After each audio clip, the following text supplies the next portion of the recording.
Alright, guys, so we're going to get right into it. I'm going to share this very unpopular opinion. Very, very unpopular. But you're going to see why it shouldn't be unpopular. And if you listen to the end, I hope that you'll gain a better understanding of why this shouldn't be as unpopular as it is. But I'm going to say it anyway. Seed oils are not unhealthy for you. Now, you might be hearing that and you might be thinking that I'm crazy and that I've lost my mind. But guys, we have to understand that whatever you hear on the news, on social media, it doesn't automatically assume that it's factual. When you hear people talking about how seed oils are bad for you and how they're inflammatory and how it's going to cause cancer, you can literally take that advice that you're listening to and let it go in one ear and out the other, because this is completely false information. But unfortunately, social media has made it seem like it is based in truth, that we should all be avoiding seed oils, that we should be choosing extra virgin olive oil instead.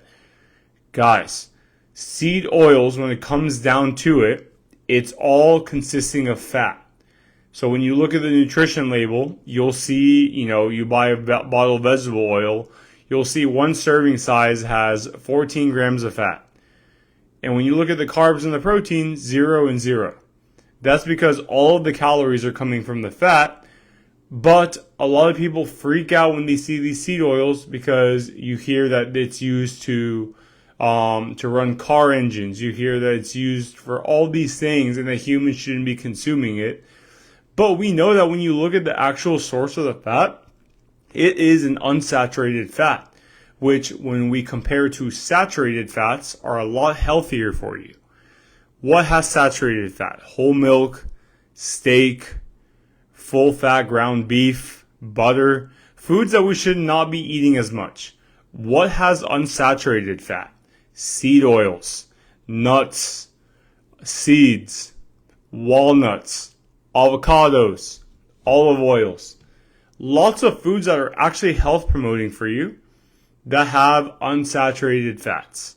So when you look at a vegetable oil like or seed oil like a rapeseed oil or a vegetable oil or a canola oil, you'll see that a lot of the fat is coming from monounsaturated and polyunsaturated fatty acids. What this means is that specifically to the unsaturated fats, there are two different kinds. What this means is that when it's an unsaturated fat, you're going to have a carbon and hydrogen bond that is a single bond. Just one means it's a monounsaturated fat. If it has more than one single bond, that means it's a polyunsaturated fat. Saturated fats, you'll see the carbon and hydrogens all have double bonds. Literally, the chemical structure is the biggest difference in what we should be eating for our health. And seed oils consist of these unsaturated fats. And when you look at the research on what unsaturated fats do, they are actually anti-inflammatory, which means that they help fight against inflammation through oxidation of free radicals in the body. And all this, you don't need to know all those specific details, but what you do need to know is don't be afraid of seed oils in the stores because of what you hear on social media. You'll see even recently a specific population of creators on social media who are shirtless in a grocery store or at their home, and they're basically telling you to avoid seed oils like the plague, that you're stupid if you consume them, that people who consume them are going to be unhealthy. And guys, it's just a load of nonsense. Now, one thing I will say is that you need to be careful with it when you're pouring your seed oils to your food or to the cooking pan, because guess what? Seed oils are rich in calories. Seed oils are very rich in calories. So you just have to be mindful of how much you're adding to whatever you're using to cook. Other than that, you are good. You're in a good spot. Seed oils are health promoting. If anything, we know that people who consume unsaturated fats instead of saturated fats, so for example, somebody instead of using coconut oil, they use a vegetable oil or a canola oil, their health is going to be better because of their overall dietary fat intake.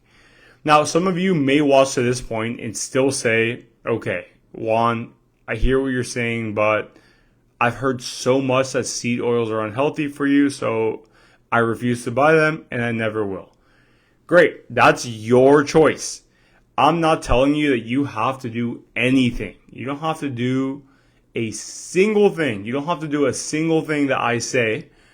But what I am recommending at the very least is that you take more of what you hear on social media, take it with a grain of salt, because a lot of this stuff that you hear is not factual.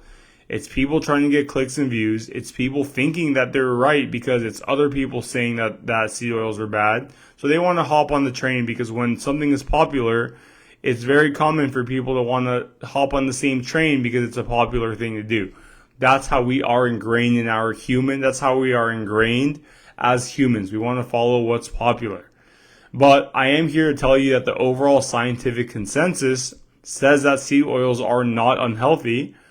And I recommend that you take that advice and hopefully maybe reintroduce these oils to your diet or stop being so fearful of the food that you eat. Because a lot of this stuff nowadays, guys, a lot of this content is fear-based, and I don't want that for you. I want you to take practical advice that you can use each and every day to lose weight and eat healthier, and I hope that this one helps. So we'll talk soon, guys.